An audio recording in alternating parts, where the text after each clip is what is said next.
नाज़रीन, दुश्मनियों की दास्तानें तो आपने बहुत सुनी हैं, लेकिन ये दुश्मनी आज़ाद कश्मीर और सराय आलमगीर तक फैली हुई है। इस दुश्मनी में बहुत से अफराद कत्ल हुए। ये दुश्मनी गाड़ी का किराया ना अदा करने से शुरू हुई और देखते ही देखते पूरे इलाके को इसने अपनी लपट में ले लिया। अगर अभी तक आपने मेरे चैनल को सब्सक्राइब नहीं किया तो पहले हमारे चैनल को सब्सक्राइब कर दें, शुक्रिया। नाज़रीन, 1981 में चौधरी अब्दुल अजीज मंडियाल मामूल के मुताबिक अपने रिज़्क की तलाश में अपने सफर पर गामजन थे कि रास्ते में इनकी गाड़ी को एक सवारी हाथ देकर रोकती है। जैसे ही इस सवारी को इसकी मंजिल मकसूद पर उतारा जाता है तो उस सवारी ने यह बोलकर इनकार कर दिया कि मैंने कभी किराया नहीं दिया, जिस पर चौधरी अब्दुल अजीज का भांजा आग बगोला हो गया और कहने लगा कि हमने कभी किराया छोड़ा नहीं, जिस पर दोनों के माबैन तलख कलामी होती है और झगड़ा होता है और बाद में मामला क्लियर हो गया। बाद में चौधरी अब्दुल अजीज के करीबी दोस्त जफर और मेहंदी बुलानी अड्डे में जाते हैं, जहां इनकी बंदूक पड़ी होती है। जफर कहता है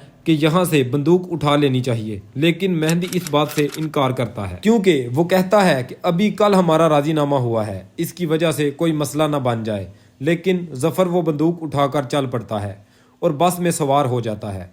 जब राजू को इस बात का पता चलता है तो वो बस को रोककर इन दोनों को फायर मार देते हैं, लेकिन खुशकिस्मती से एक बच जाता है और मेहंदी कत्ल हो जाता है। चौधरी अब्दुल अजीज की अपने गांव में क्लैश बनती है, जिस पर उन पर पर्चे हो जाते हैं और मुखालफिन इनके भतीजे चौधरी रऊफ को पैसे लेकर कत्ल करवा देते हैं। इसके बाद चौधरी अब्दुल अजीज जेल चले जाते हैं और इनके दो भतीजे मफरूर हो जाते हैं और आजाद कश्मीर में अपना वक्त गुजारते हैं। चूँकि इस ग्रुप का इलाके में एक डर खौफ था, तो इस ग्रुप ने चौधरी अब्दुल अजीज के एक करीबी दोस्त चौधरी यूनुस खाना को मारने की कोशिश की, तो चौधरी यूनुस ने चौधरी अब्दुल अजीज को जेल में हाथ लिखा कि इनको समझाओ तुम्हारे भांजे मुझे मारना चाहते हैं। लेकिन कुछ अरसा बाद चौधरी अब्दुल अजीज जेल से रिहा होकर आते हैं तो उन्होंने दोनों ग्रुपों का डेरा चौधरी मियाँ पर बैठकर राजीनामा करवा दिया। अब बात आती है कि चौधरी अब्दुल अजीज का गांव में जिन लोगों से तनाजा था, उन दोनों भाइयों को उन्होंने एक ही दिन में कत्ल कर दिया। जब वो कत्ल हुए तो इनका खानदान वहां से भाग गया और इनको चौधरी अब्दुल अजीज के इसी करीबी दोस्त ने पनाह दे दी, जिसका राजीनामा उन्होंने खुद करवाया था। फिर जब चौधरी अब्दुल अजीज की अदालत में पेशी थी तो चौधरी साहब पर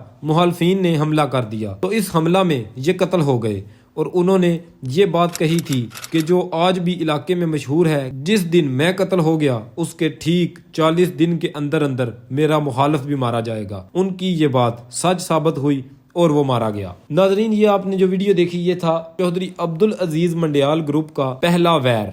ये पार्ट 1 था। पार्ट 2 में चौधरी अब्दुल गफूर मंडियाल की कहानी आपको बताई जाएगी। शुक्रिया।